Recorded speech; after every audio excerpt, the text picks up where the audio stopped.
makes it so difficult to displace Levi Wallace from the starting job? What is it about him? First of all, he's just an extremely smart football player.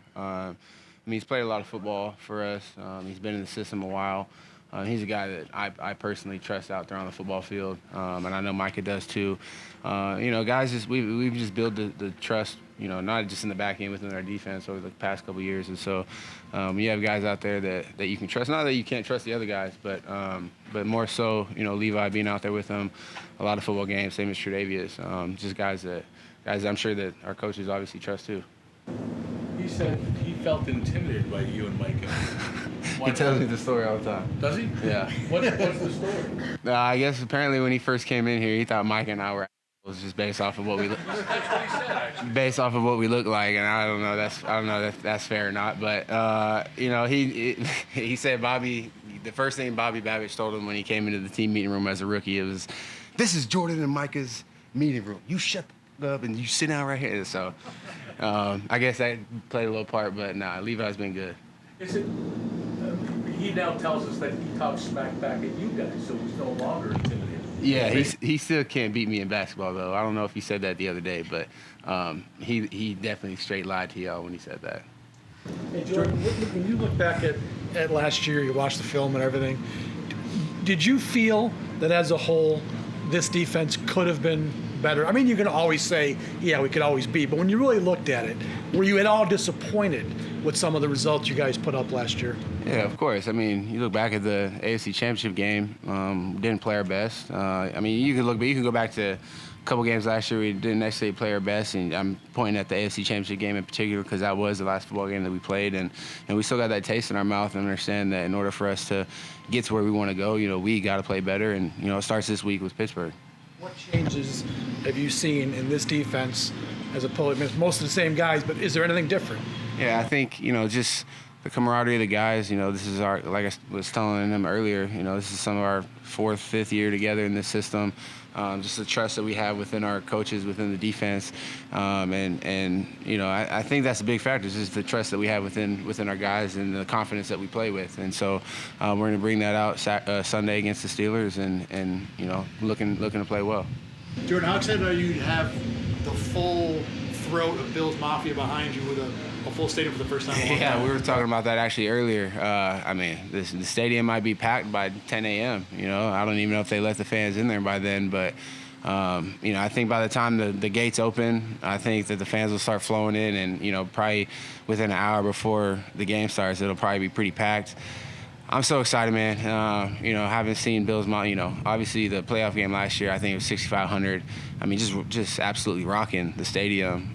So I definitely cannot imagine what it's going to be like on Sunday. But I'm extremely excited for the team, extremely excited for the city. Jordan, what makes the Steelers receiving corps so good? Yeah, just the athletic ability that all of them have.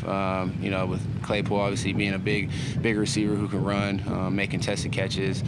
Johnson very elusive with the football in his hands. Obviously, with Juju, but just a really talented group, core group of guys, or receiving group. Guys that make plays with the football in their hands, and guys that are able to be elusive out in open space. And so, when those plays happen, we got to make tackles. So, just a very talented group. How do you think having a new coordinator will impact what you're going to see?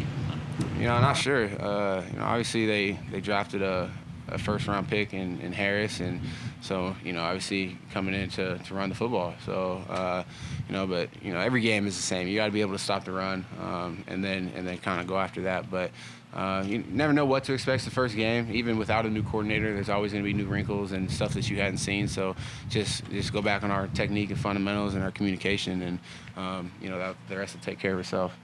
Week one, maybe even, every week you have to adjust because teams are going to do a little wrinkle different. Mm-hmm. Every week 18, 17, they're going to do something. Mm-hmm. But week one, you're going to have to adjust with Leslie on the sidelines at some point. Of course, yeah, of course. And that's, like you said, that's weekly. There's always going to be something. The team throws out a wrinkle. You're going to have to figure out a way to adjust to on the sideline. And, that's what we're probably going to have to do.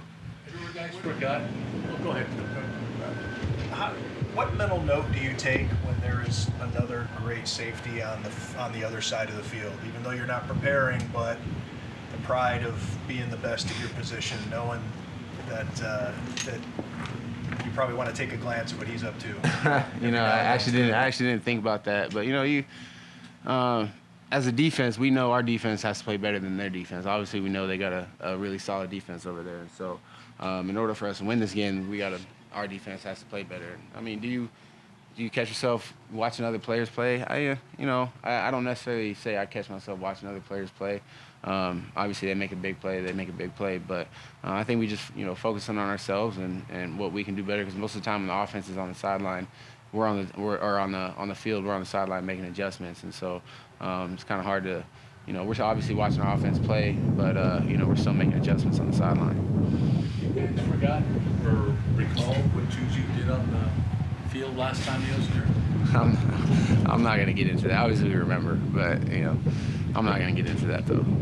Jordan, we talk a lot about you and Micah being together for so long, how you can play off each other. What about having Taryn and Tre'Davious, and everybody's kind of knowing, what you guys can do to mix things up, but to not trip each other up, you know what I mean? Mm-hmm. It all ties in, and that's why I said that the confidence and the trust that we've built over the years, we can have a call, say we have a call, and, and Mike and I sees Taryn disguising, and, he didn't communicate with us what he was disguising, but we know what the call is, and we can disguise based off of what he's doing. Just, whether he's showing or whether he's off, we can just know, hey, Taryn's doing this, we can do this. You know what I mean? And so it's a lot of communication without really communicating. It's a lot of just playing off of each other as well. Micah and I, half the time we play just playing off of each other. Like, we'll get a call, and I'm not gonna put all our secrets out there, but we play a lot off of each other, and so and that's with everyone within our system, all the back seven. You talk about even Tremaine and Matt, and that's what we're connected so well. And, we want to go out there and show that on Sunday.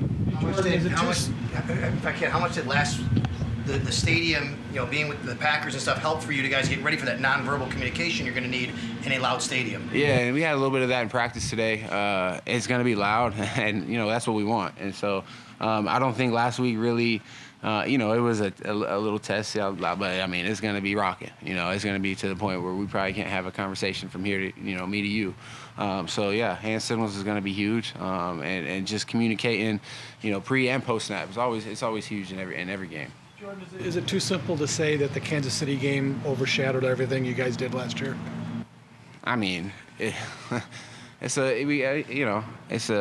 bad taste in our mouth that we want to continue to work to get past, and obviously we haven't forgot about it, and we know that we can be a better football team. But like I said earlier, it all starts with us handling business against Pittsburgh on Sunday. We can't look forward and look ahead and 10 weeks playoffs this time. We got to handle Pittsburgh first, and that's our goal.